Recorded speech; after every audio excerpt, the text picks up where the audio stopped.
Welcome back. You're watching Network Africa. UN envoy to South Sudan is worried about how long it's taking to form a transitional government in South Sudan. Festus Mogae believes the delays could harm the peace process. There's more in this report. The chairman of the Joint Monitoring and Evaluation Commission, JMEC, Festus Mogae, has raised concerns that the time given to create a new transitional government in South Sudan is rapidly elapsing. At the 7th JMEC meeting on Thursday, March 24th in Juba, Mr. Mogae said he was not comfortable with the delays in the process. Very soon, I will be reporting to the UN Security Council on progress in implementation of the agreement. I remain concerned that at the ongoing delays and the ceasefire violations that continue and in the deteriorating economic situation. Let us be reminded that formation of a new government will not in itself be a panacea. The term of the transitional government, which should have begun months ago, is rapidly elapsing.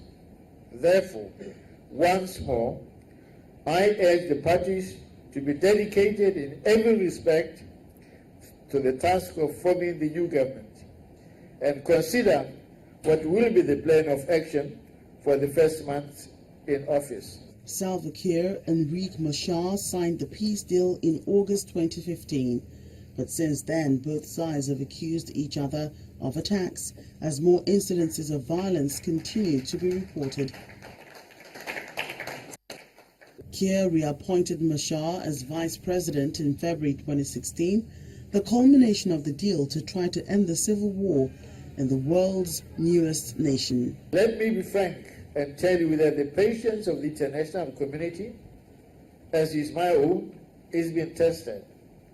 While I remain optimistic, as must be all of us, now is the time to prove that the commitments that have been repeatedly made by the parties are genuine and sincere. A confidential report released by a UN panel in February that monitors the conflict in South Sudan for the Security Council stated that Kiir and Machar were still completely in charge of their forces and were therefore directly to blame for the deaths of civilians and other actions that warrant sanctions. The war has displaced over 2 million people since late 2013 and devastated South Sudan's economy, slashing the oil production that funds most public spending. Let's get the latest on the story. John Penn, a South Sudanese media practitioner and former Al Jazeera reporter, joins me now from Nairobi. Thank you so much for speaking to us on Network Africa. Oh, thank you. Thank you for... The deadline for the formation of a viable transitional government in South Sudan has long passed, and yet there appears to be no solution in sight. Help us understand what's stalling the process. Well, thank you. I have to make a correction first. I'm not a former reporter for Al Jazeera. I've just been on a program like this. As to what is stalling the peace process in South Sudan, first remember this war broke out in December 2013 due to power struggle. And this power struggle is still in between the parties, the power sharing. So these parties actually have not come to a full compromise. So there are factors that are stalling the peace process. One, the implementation process, the implementation metrics is not being followed. There's no enough faith in this peace process to follow the implementation metrics, which begins with the demilitarization of Juba, the capital of the state, of the nation, South Sudan, and then the capitals of the state, which are affected by the war. So this demilitarization has not taken place, and Juba is still being demilitarized every day, and the other day you see the soldiers back. The second issue, of course, is economic factor. The SPLM in opposition, that is supposed to transfer the troops from Pagag and other areas to Juba, have no capacity to do this. They rely on donors, and these donors take their own time. So as we are talking today, like yesterday, the first troops arrived.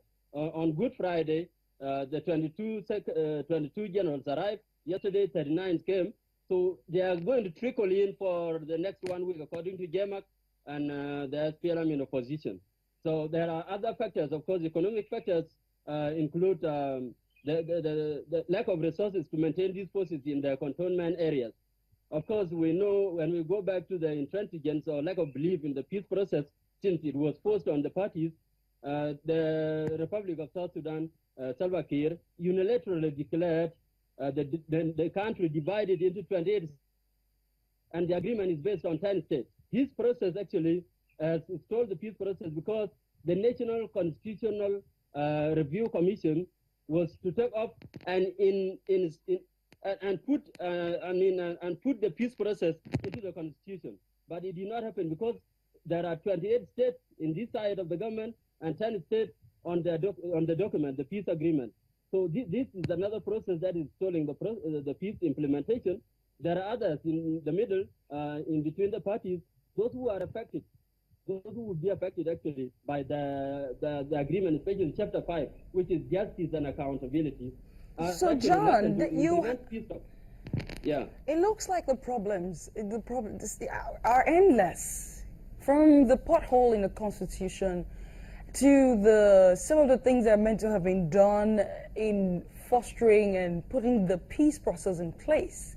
Yet we keep hearing that Riek Machar and Salva Kiir have a better relationship before the peace deal was signed. Doesn't this count for anything in terms of dialogue, so that all of these points you've mentioned can be rectified? I don't think there is better relationship between the two, the heads of the two camps, Riek Machar and Salva Kiir. You know, the war broke out, as I said before, due to power struggle. So I'm not seeing any good relationship here. They are being forced, and they have confessed several times that the international community and the local conditions back home are forcing them to start the process and implement it. So in this case, there's no trust. I heard from Dr. Riek Machar on Saturday in a public rally in Nairobi here that he wanted to meet Salva Kiir to iron out some issues that are in between them. And this includes the best message, the message of peace that should be formulated, and the two can carry it home, to be told to the people back home. The supporters of Riek Machar and supporters of Salva Kiir have a very, they're still in war, online and offline. And these two principles have to sit down and formulate a common message to be given to the people of South Sudan in the process of implementation of the agreement. Okay, John, so basically, you are describing this whole process as being forced upon these two parties. Something has to happen anyway, and to a large extent, they have agreed to it. So the international community is running out of patience, according to what Festus Mogae has said. What other options can be explored so that this transitional government can be formed, in your opinion, quickly? It is really pathetic. I don't have any hope here, because the options that we have seen so far have not worked. The UN pressure, which includes pressure to pass sanctions, individual sanctions, and the local pressure also is not working because the parties have divided the population among themselves. So nobody would go on the street and press and demonstrate so that these people implement the peace agreement. They are all on two sides, ready to fight for their bosses. So the only help is when the UN implement actually the sanctions. They have been singing it, but it's not in action. If this is implemented, as now the chairman of GEMAC, President Festus Mogae, is going to UN. Right. Maybe in that resolution, I think they have to implement the sanction, and also the local population should reciprocate. They should go on the street and pressure these people to implement the agreement instead of being divided among the parties. Okay, John Penn, South Sudanese media practitioner and former Al Jazeera reporter, thank you so much for bringing your insight and explaining what the issues are to us. Thank you for joining us. Thousands of displaced people from Mozambique currently settled in Karise, Wanza district are receiving support and aid from the United Nations following rumored military activity and skirmishes in neighboring Tete province. Residents have been flowing over the border into Malawi, relaying tales of aggression and destruction of property and possessions. UNHCR, the UN Refugee Agency, has provided non-food items and deployed extra capacity to manage the inflow of asylum seekers. It's very, very congested, and to really improve the conditions here, either you're looking at more land from the local community, and the local community is already under so much pressure. They've already been so generous, or you're looking at relocation. And from the perspective of the UN, to really improve these conditions with this number of people, the relocation is the better option. Let's take a break on News Track. On Network Africa, when we come back, Zimbabwe and Japan discuss bilateral relations as Prime Minister Shinzo Abe hails President Robert Mugabe as an iconic leader of Africa.